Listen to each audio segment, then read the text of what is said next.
All right, so here we are. Welcome back to the Fire Pit Chat webinar series. We've got David Gruhin with us today. Hey, David. Hello, everybody. All right, let me make sure I can advance the slide. There we are. So you can see us on a slide and in person here really quick. As we do with every webinar, we will record it. We'll share it out afterwards for everyone who registered. If you have a question, you can use the little Q&A section as we go, and we'll get to them. We'll take them as we go, and we'll take them at the end as well, too. What's coming up? We are going to be at the Women in Automotive Conference in December. If you're going, please give us a shout. We'll say hey there. And then coming up in December as well, we're also going to be running the first annual Wobbly Awards, the TradePending Customer Awards. So stay tuned for that. And so with that, I'm going to stop sharing and we'll just go big screen here. David, so thank you again for joining us. How the heck did you end up here today? You know, it's an interesting story, and it goes back a few years. Specifically, I ended up here, I think, because Sean Bells put my name in front of you guys as someone you might want to talk to. But I actually ended up here because I bought a pinball machine in like 2015 from a guy who happened to own a car dealership, and ended up working in automotive as a result. It's been an interesting journey, to say the least. Obviously, before that, I had nothing to do with automotive. Had you asked me if I had been interested to work in automotive, my answer probably would have been no. I didn't really know anything about it. I've got a background in marketing and software development, and ended up working, doing marketing for a small automotive group in Cleveland, Ohio. I was working out of their BDC.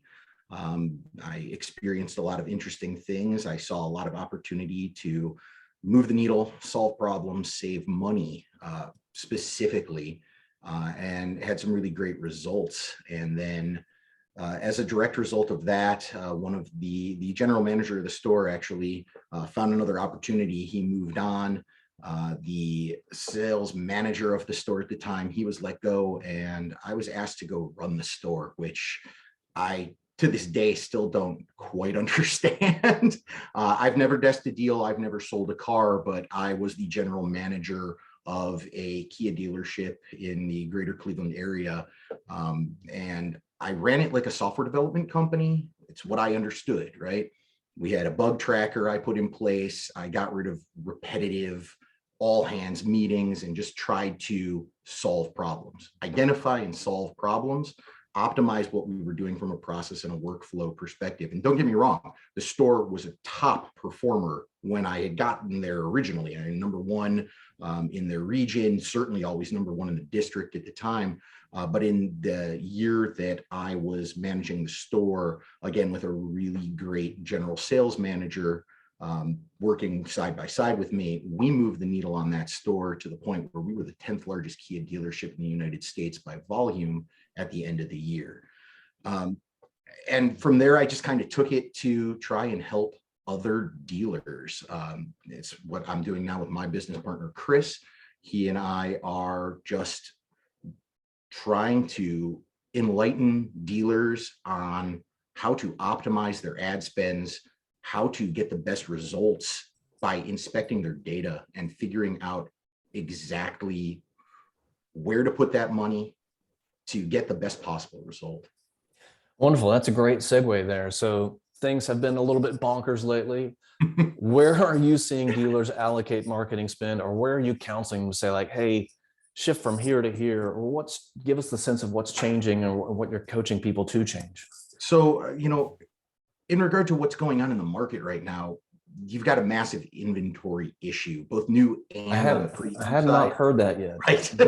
Right. And so, you know, the takeaway really is to inspect what you're getting for the dollars that you're spending. Every dealer situation is going to be unique, regardless of the inventory situation. And I won't tell anybody specifically, hey, you should be doing this because it works for dealer X over here, or the guys around the corner. It doesn't work that way. Yes, there are some things that are generalized best practices, but there are so many variables to take into consideration when you are trying to help somebody spend their money efficiently to get the most, bang for their buck. we look at that data, specifically what's for the most part coming out of Google Analytics. And I built a lot of reporting that kind of democratizes that data across all of your vendors, at least the ones that are reporting inside of GA effectively, pushing event data and other things that you can pull out and then say, how does this look compared to all of the other things that I'm paying for?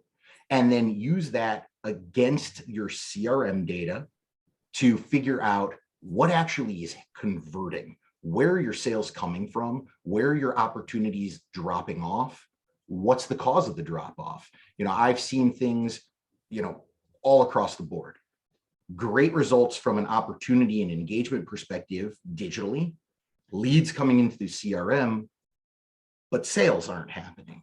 And one of the tough things that I have encountered is that when the data tells the story that something is not working 100% in the store, right? I get a lot of pushback where it's like, well, that can't be the case, right? Well, luckily over time and with the reporting and, just kind of explaining what I'm seeing, right? I'm not telling anybody, hey, this is broken, you need to do better. It's not that. It's like, here are where these opportunities were, and here's what didn't happen. What can we do to try to move that needle and get those conversions done so that you can sell more cars, service more cars, acquire more cars, right? Whatever that happens to be. Do you have an example of that you can recall that you're able to share of like you got into the data and it's like, Yeah, I mean, I've seen some pretty interesting stuff, but most recently, something that comes to mind where I had a client who we had done a very specific campaign for, and to make sure that everything was working properly, I was tracking all of the leads that were hitting the CRM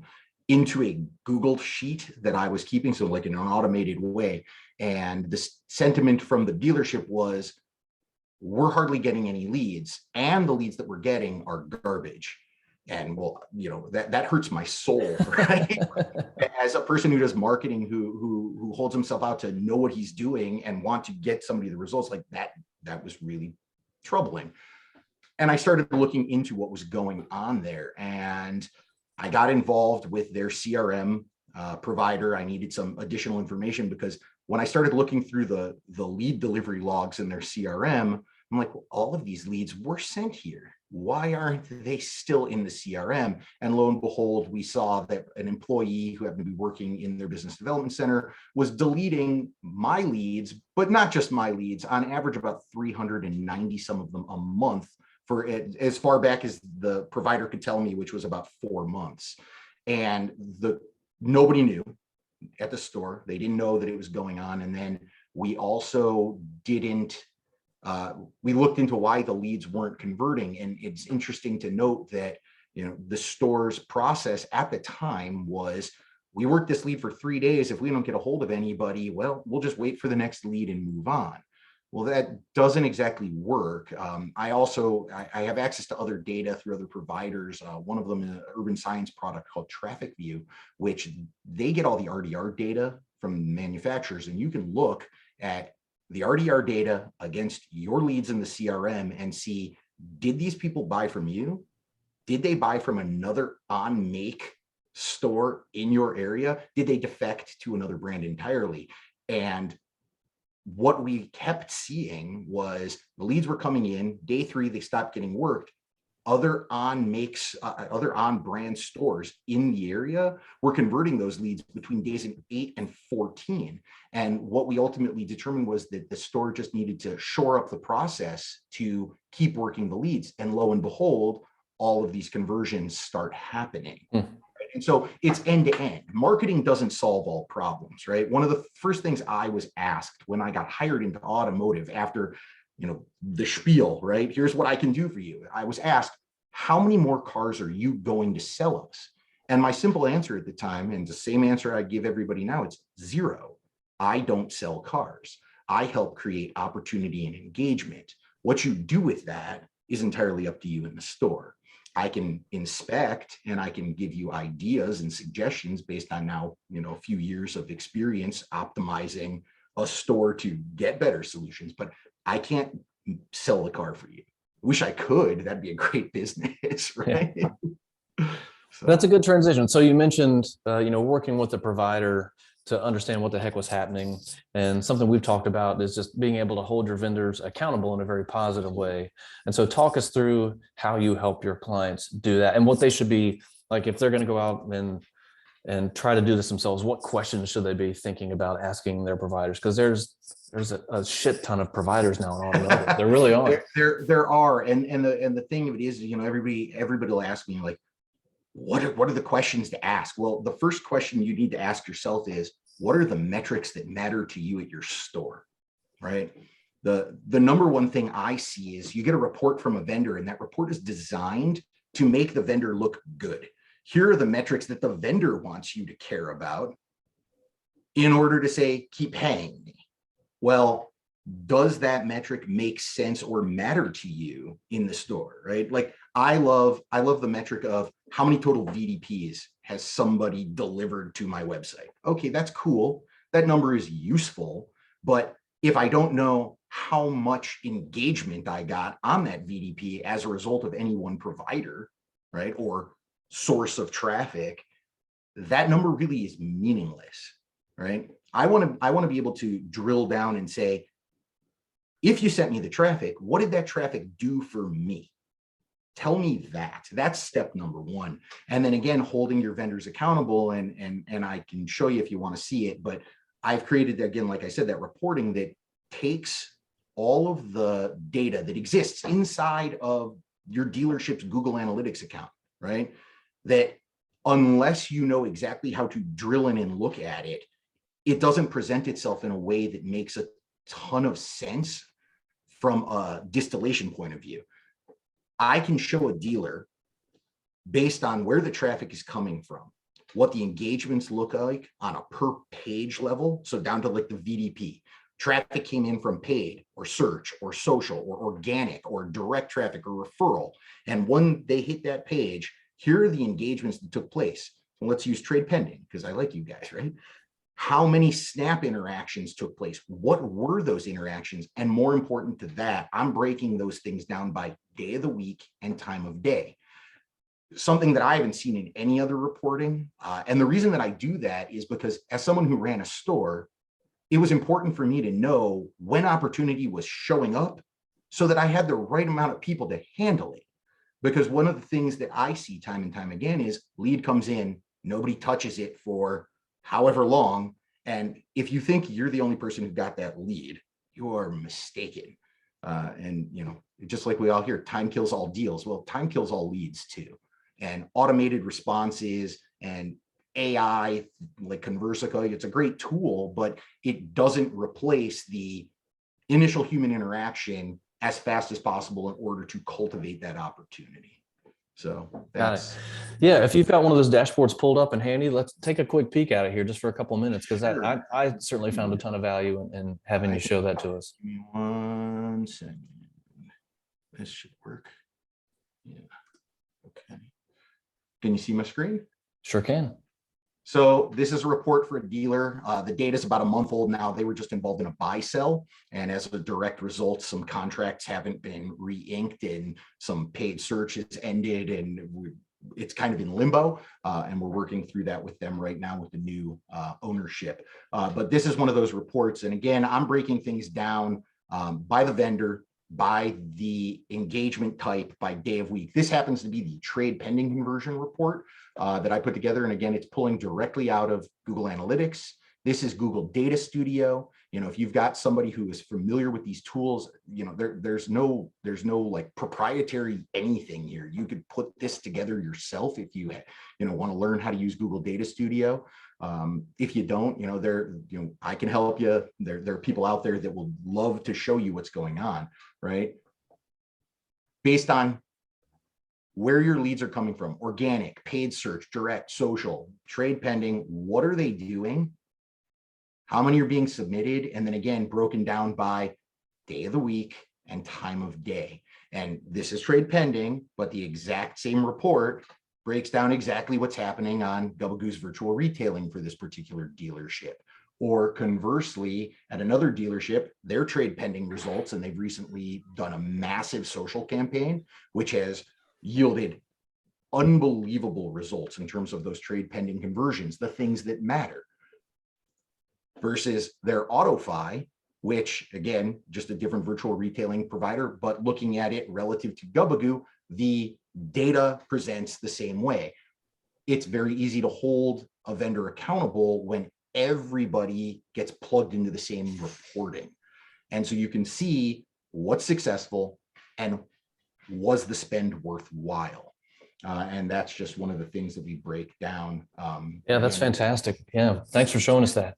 Yeah, and then just really quickly, in regard to what I was saying before on used car traffic, specifically, here's some of the vehicles that are in stock, right? Social has moved the needle to get them engagements, right? And these are the engagements broken down by Snap, TradePending versus AutoFi, which again, if you look at it, we can say, is AutoFi working for this dealer? After a few months of analysis, the simple answer is no, not really. And so we can look at either changing that provider or removing it altogether, right? I know that everybody wants this virtual retailing dream to happen, but across most of my clients, you get some interaction, but I don't think anybody's actually completed a sale start to finish that way. You still need human beings. And so just pay attention to where your money's going. Yeah, that's wonderful. Thank you again for showing that to us. Yeah, absolutely. So let's shift gears here. So now certainly a top of mind for many people, us included, and you, is used car inventory acquisition. And you guys have taken a different approach. Talk to us how it came about, what you're doing right now, what you're investing in it, where it's going. Sure. So, the different approach, right? We had the same problem. And again, I work internally for a dealership group, 5 rooftops at the time. We didn't have cars to sell, right? This pandemic, inventory shortage, people are keeping their cars. It's a big problem, just like everybody else has. And we tried what dealers have always tried, right? We'll pay more for your car, come check out our KBB buying center or whatever else that we've historically tried to do, and none of it worked. And I sat there and I said, why don't we create an entire brand and tell everybody, we'll buy your car for more, and don't go to a car dealership to have it happen, which all of a sudden changed the game for the potential seller on the other end. And I hate to say this as now someone who is a car guy, but consumers don't really trust us, right? I mean, years of getting beaten up. Somebody paid less for a car than I do. Like, they don't trust the numbers that we provide them as car dealers. And so giving somebody the alternative messaging of, you can get the most for your car and you don't have to go to a dealership to do it, or know before you go to a dealership exactly what your car is worth so that you can get the most value from it. That's the messaging that we've been putting out there with our platform that we're calling Cheddar Auto. And we have now been doing this since about May 19th. Last month, we bought 76 cars off the street, was the final tally. And we have been consistently buying 50 plus cars off the street as a non-dealership entity, although we do have a dealer's license for Cheddar Auto. And the funny part is we put out we will come to you, we will inspect the car at your location, at your time of choosing, your convenience, right? And most people opt to come to us. And they come to us and it's at a dealership. But once we've given them a real number versus what KBB is spitting out, or Carvana or whatever, we're stepping up to the plate with real numbers, because we know we can still make money on those cars on the other end. People don't care where they go. People are looking to get the most value for their vehicle. And we're providing that service, and we're doing it in a way that has made it easy, not just for the seller on the other end, but for the people working at Cheddar on our, on the team internally. Like, our BDC is firing on all cylinders to convert these leads, and they're doing that in a way that's really interesting because they're also working the KBB leads and some other, car acquisition type tool leads, and the conversion rate is not there. And some of what we have done, and a lot of it is custom, I have built an end-to-end solution that has made the workflow very easy for the team internally in terms of those leads. As prior to automotive, like I said, it was software development background, it was fairly easy for me to put something together that has taken most of the day-to-day burden off of our BDC, off of the buyers.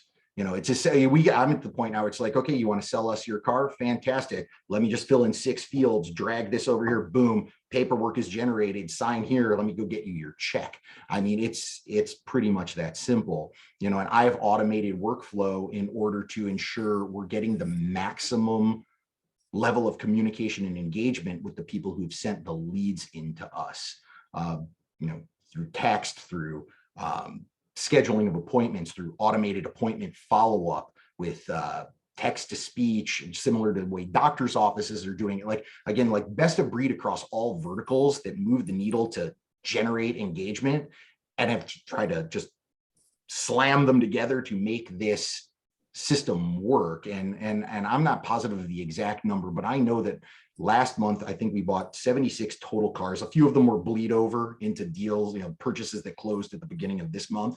But relative to that versus our KBB or other sources, I mean, it's like 70 to 4. Right.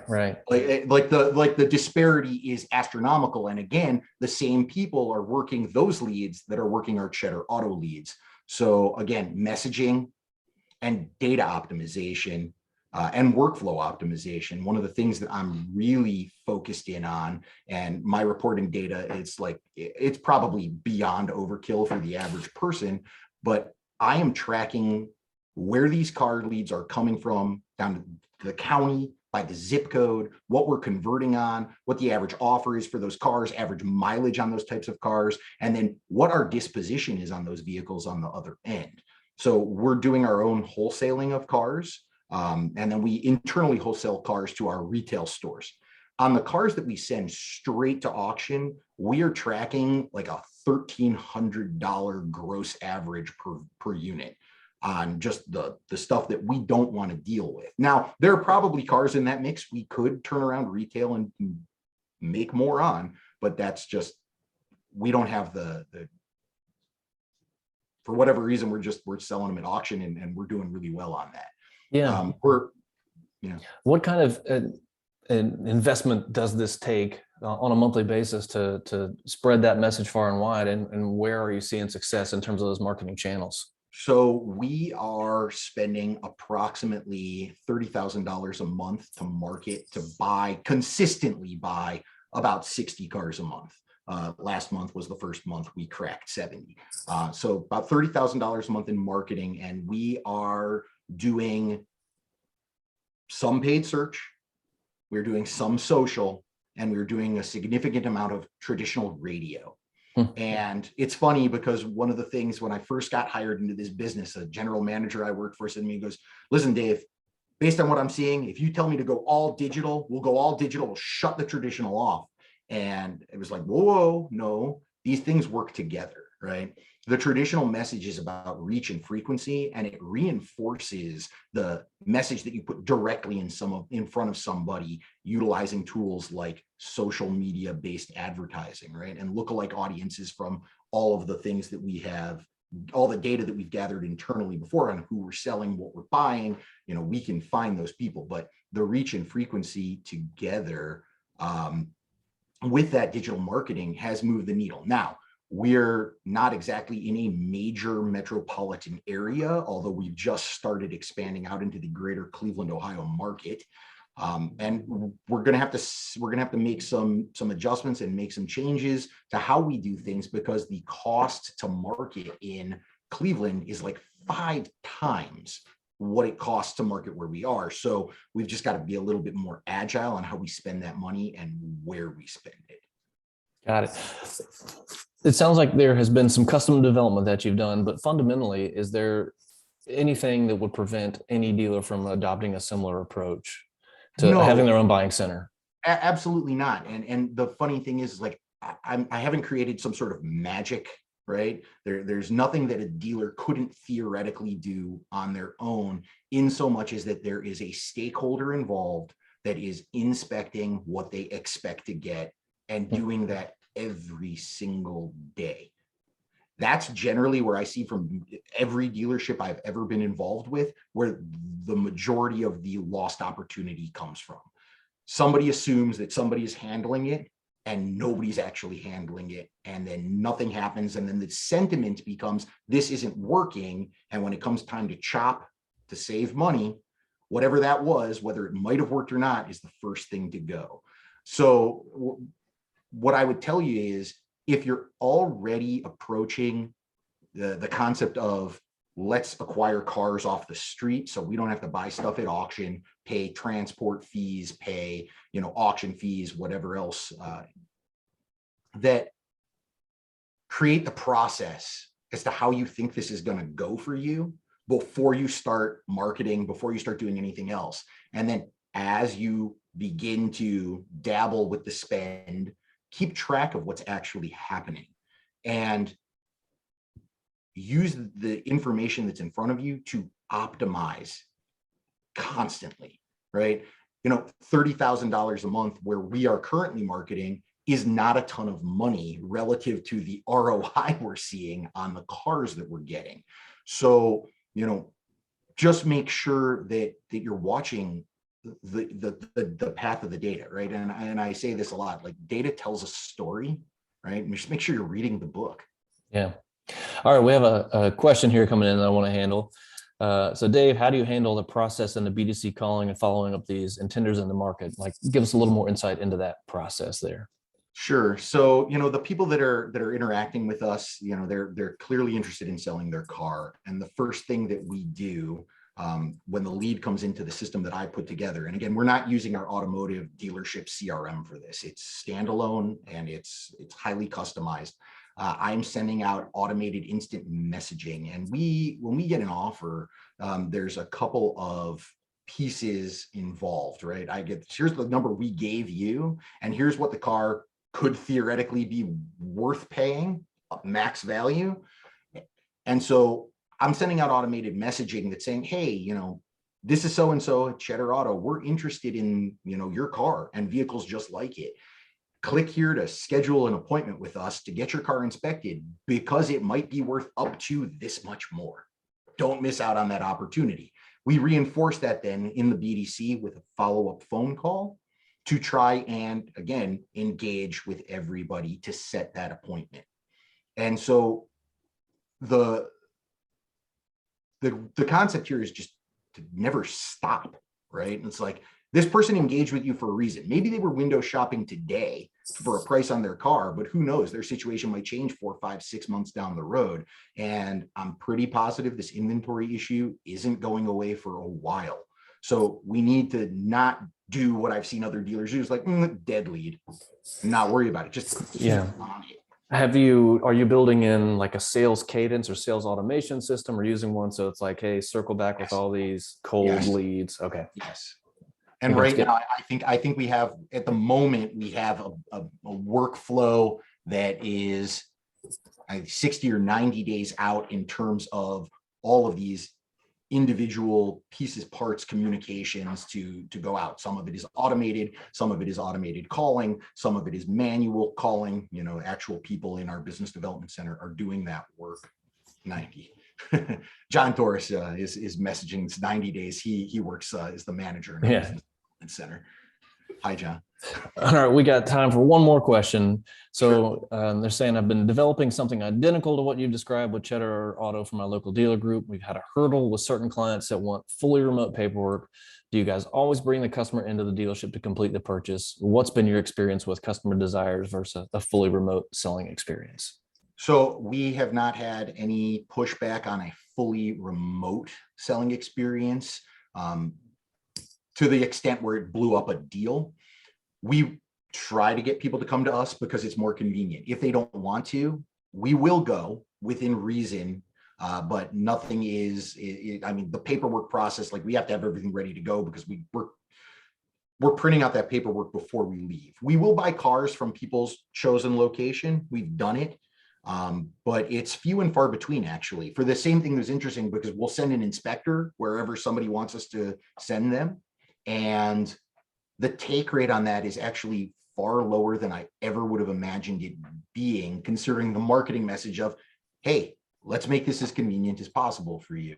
So it may be, demographic based, I can't say, but at least where we're marketing over the last 5 months, no, the pushback hasn't been there in terms of come in. Once our number is high enough, right? Like I had somebody submit an offer to us from Chicago.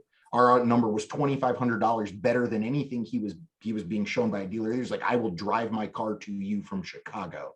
And that's a 6.5 hour drive, right? Like I've seen craziness. And conversely, I've also seen people where we've shown them all the money in the world and they want more and we can't buy their car. Right. So Yeah. You're never going to win them all. You just have to try to win them all.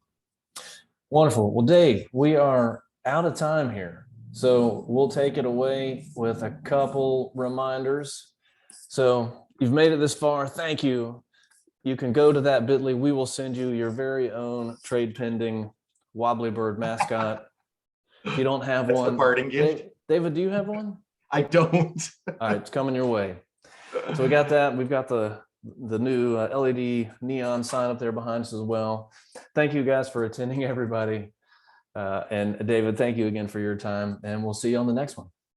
Great. Thank you so much. Right. Bye. Bye.